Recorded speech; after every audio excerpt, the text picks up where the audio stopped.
will always be young in the face of the limitless possibilities of never-ending eternity. The improbability of infinite destiny attainment does not in the least prevent the entertainment of ideas about such destiny, and we do not hesitate to say that, if the three absolute potentials could ever become completely actualized, it would be possible to conceive of the final integration of total reality. This developmental realization is predicated on the completed actualization of the unqualified, universal, and deity absolutes, the three potentialities whose union constitutes the latency of the I Am, the suspended realities of eternity, the abeyant possibilities of all futurity, and more. Such eventualities are rather remote, to say the least. Nevertheless, in the mechanisms, personalities, and associations of the three trinities, we believe we detect the theoretical possibility of the reuniting of the seven absolute phases of the Father I Am.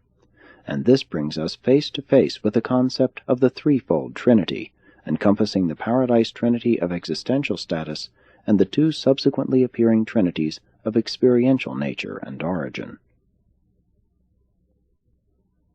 8. The Trinity of Trinities. The nature of the Trinity of Trinities is difficult to portray to the human mind. It is the actual summation of the entirety of experiential infinity, as such is manifested in a theoretical infinity of eternity realization. In the Trinity of Trinities, the experiential infinite attains to identity with the existential infinite, and both are as one in the pre-experiential, pre-existential I Am. The Trinity of Trinities is the final expression of all that is implied in the 15 triunities and associated triodities. Finalities are difficult for relative beings to comprehend, be they existential or experiential. Therefore must they always be presented as relativities. The Trinity of Trinities exists in several phases. It contains possibilities, probabilities, and inevitabilities that stagger the imaginations of beings far above the human level. It has implications that are probably unsuspected by the celestial philosophers, for its implications are in the triunities, and the triunities are, in the last analysis, unfathomable. There are a number of ways in which the Trinity of Trinities can be portrayed. We elect to present the three-level concept, which is as follows. 1. The level of the three trinities. 2. The level of experiential deity. 3. The level of the I Am. These are levels of increasing unification. Actually, the Trinity of Trinities is the first level, while the second and third levels are unification derivatives of the first. The first level. On this initial level of association, it is believed that the three trinities function as perfectly synchronized, though distinct, groupings of deity personalities. 1. The Paradise Trinity, the association of the three Paradise deities, Father, Son, and Spirit. It should be remembered that the Paradise Trinity implies a threefold function, an absolute function, a transcendental function, Trinity of Ultimacy, and a finite function, Trinity of Supremacy. The Paradise Trinity is any and all of these, at any and all times. 2. The Ultimate Trinity. This is the deity association of the Supreme Creators, God the Supreme, and the architects of the Master Universe.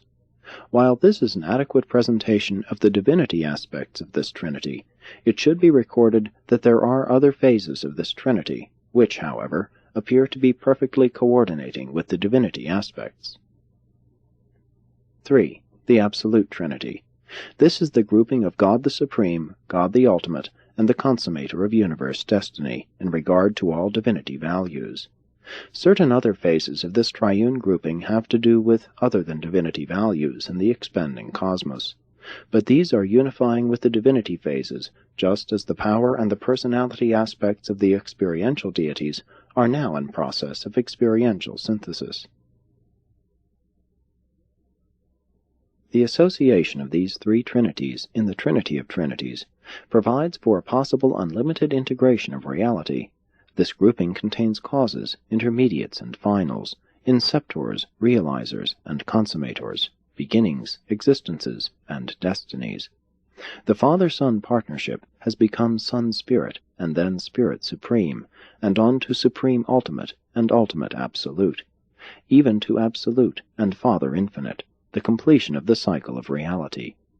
Likewise, in other phases not so immediately concerned with divinity and personality, does the first great source and center self-realize the limitlessness of reality around the circle of eternity, from the absoluteness of self-existence through the endlessness of self-revelation to the finality of self-realization, from the absolute of existentials to the finality of experientials.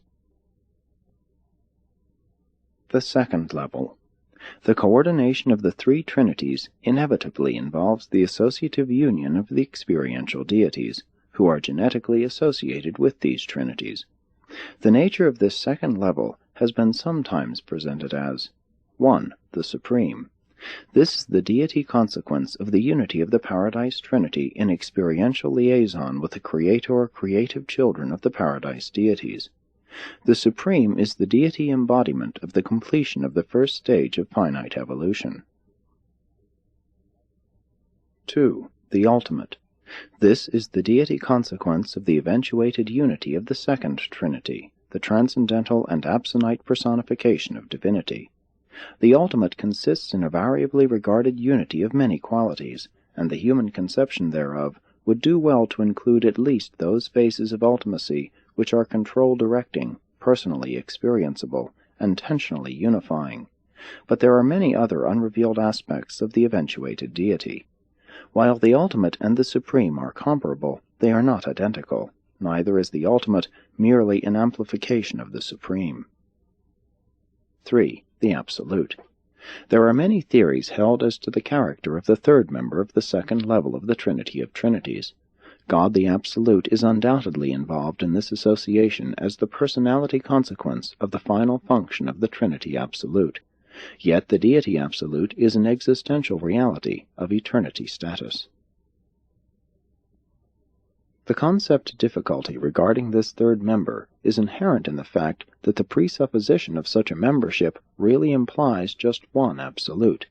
Theoretically, if such an event could take place, we should witness the experiential unification of the three absolutes as one, and we are taught that, in infinity and existentially, there is one absolute. While it is least clear as to who this third member can be, it is often postulated that such may consist of the deity, universal, and unqualified absolutes in some form of unimagined liaison and cosmic manifestation. Certainly the Trinity of Trinities could hardly attain to complete function short of the full unification of the three absolutes, and the three absolutes can hardly be unified short of the complete realization of all infinite potentials. It will probably represent a minimum distortion of truth if the third member of the Trinity of Trinities is conceived as the universal absolute, provided this conception envisions the universal not only as static and potential, but also as associative. But we still do not perceive the relationship to the creative and evolutional aspects of the function of total deity. Though a completed concept of the Trinity of Trinities is difficult to form, a qualified concept is not so difficult. If the second level of the Trinity of Trinities is conceived as essentially personal, it becomes quite possible to postulate the union of God the Supreme, God the Ultimate, and God the Absolute as the personal repercussion of the union of the personal trinities who are ancestral to these experiential deities. We venture the opinion that these three experiential deities will certainly unify on the second level as the direct consequence of the growing unity of their ancestral and causative trinities who constitute the first level. The first level consists of three trinities. The second level exists as the personality association of experiential evolved, experiential eventuated, and experiential existential deity personalities.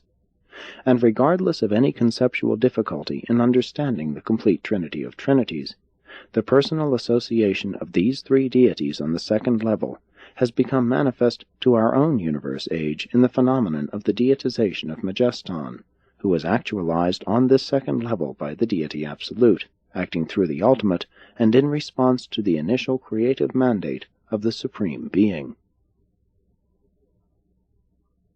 The third level. In an unqualified hypothesis of the second level of the Trinity of Trinities, there is embraced